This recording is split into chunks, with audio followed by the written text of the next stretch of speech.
സന്തോഷവും സങ്കടവും നിങ്ങൾക്ക് ഒരേപോലെ സമ്മാനിക്കുന്ന ഒരു video. Thank you. Payment online ചെയ്തിട്ടുണ്ട്. ഭരണ ഗോപാല, നിനക്കെന്നെ മനസ്സിലായ? അതേ ക്ലാസ്മേറ്റ് ആണ്. നീ എനിക്ക് പെട്ടെന്ന് കണ്ടപ്പോൾ മനസ്സിലായില്ലേ? വെറുതെ അല്ല നിന്നെ അരണാന്ന് വിളിച്ചോണ്ടിരുന്നത്. അതൊക്കെ പണ്ട് വിളിച്ചോണ്ടിരുന്നല്ലേ, ഇപ്പൊ നീ അങ്ങനെ വിളിക്കണ്ട. ഇപ്പം ആനന്ദ് ഗോപാൽ എന്ന് വിളിച്ചാൽ മതി. ഫാമിലിയൊക്കെ ഇവിടെ കാണുമല്ലേ, ഞാൻ പെട്ടെന്ന് കണ്ട എക്സൈറ്റ്മെന്റിൽ ഓർത്തില്ല, അതങ്ങനെ വിളിച്ചേ. നമുക്ക് കുറച്ചു നേരം സംസാരിച്ചാലോ? വാ. കൊള്ളടാ, നല്ല ഫ്ലാറ്റ്. അനൂപ വിളിക്കാറുണ്ടോ നിന്നെ? ഇടയ്ക്ക് വിളിക്കാറുണ്ട്. എനിക്കിപ്പോ അങ്ങനെ ആരുമായിട്ടും കോണ്ടാക്ട് ഒന്നുമില്ല. അവന്മാരൊക്കെ നല്ല നിലയിലെത്തിയടാ. നീ മാത്രം എപ്പോഴും ഇങ്ങനെ ഇതും തൂക്കി നടക്കുന്നു. എടാ, ആ കമ്പനിയിൽ അന്ന് പ്ലേസ് ആയപ്പോൾ നിനക്ക് കയറിയിരുന്നില്ലേ? ഇന്നിപ്പോൾ ഈ കിടന്ന് വിഷമിക്കേണ്ട കാര്യം ഉണ്ടായിരുന്നു. അപ്പോൾ വെറുതെ സിനിമ എന്ന് പറഞ്ഞ് ഇറങ്ങിയിട്ടുണ്ട്. ഇല്ലടാ, ഞാൻ ഹാപ്പിയാ. എനിക്ക് ജീവിക്കാനുള്ളത് ഞാൻ ഇതോടെ ഉണ്ടാക്കുന്നുണ്ട്. പിന്നെ സിനിമ കുറെ കാലമായിട്ടുള്ള ആഗ്രഹമല്ലേടാ.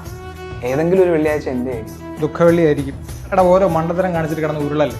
കയ്യിൽ നല്ലൊരു ഡിഗ്രി ഇരിക്കുന്നില്ലേ? ഇനിയെങ്കിലും അതുകൊണ്ട് നല്ല രക്ഷപ്പെടാൻ നോക്കും. എടാ, ഞാൻ കുറുപ്പ് സിനിമയിൽ ചെറിയൊരു ക്യാരക്ടർ ചെയ്തായിരുന്നു, നീ കണ്ടായിരുന്നോ? എടാ, എനിക്ക് ഈ സിനിമയൊന്നും കാണാൻ നേരവുമില്ല, അതിനോട് താല്പര്യമില്ല. അഞ്ജലി, ഞാൻ ആനന്ദിന്റെ ക്ലാസ്മേറ്റാ. കല്യാണത്തിന് കാണാൻ പറ്റിയില്ല. ഈ ആനന്ദിനെ വിളിക്കാൻ മറന്നു പോയതായിരിക്കും.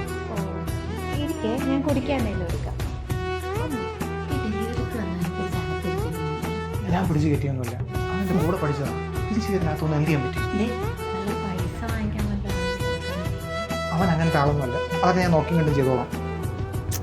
അപ്പോൾ ഞാൻ നിന്നെ 2 മാസം മുന്നേ വിളിച്ചായിരുന്നു. ഞാൻ തിരക്കായിരുന്നടാ, കണ്ടു കാണില്ല. എനിക്ക് തോന്നി നീ തിരക്കായിരിക്കുമെന്ന്. എടാ, അഞ്ജുവിന്റെ കല്യാണമായിരുന്നു. ആണോ? എപ്പോ? 2 മാസം മുമ്പ്. അത് പറയാനല്ലേ ഞാൻ വിളിച്ചത്. അത് പോട്ടെ, സാരമില്ല. പക്ഷെ അമ്മയ്ക്കും അഞ്ജുവിനും ഒരേ നിർബന്ധമായിരുന്നു, നീയും അവനും കല്യാണത്തിന് വേണമെന്ന്. കോളേജ് ടൈമിൽ ഫുൾ ടൈം നിങ്ങൾ വീട്ടിലല്ലായിരുന്നോ? അഞ്ജുവിന് നിങ്ങൾ 2 പേരും ഏട്ടന്മാരല്ലേ? അറിഞ്ഞില്ലടാ, അറിഞ്ഞിട്ട് ഞാൻ വന്നേനെ. എടാ, എനിക്ക് അടുത്ത കോള് വരുന്നുണ്ട്, ഞാൻ ഇറങ്ങുവാണേ. എൻ്റെ പടം ഇറങ്ങുന്നിടെ ഞാൻ വിളിക്കും. എന്ത് തിരക്കുണ്ടെങ്കിലും കേട്ടോ.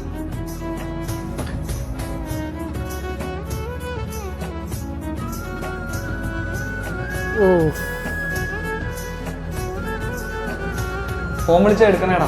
അവനോടും പറയണം, പേടിക്കണ്ട, കടം ചോദിക്കാനെന്നാണ്. അവൻ കേട്ടിരുന്നിട്ടായല്ലോ, പറഞ്ഞതൊക്കെ അവൻ കേട്ട്.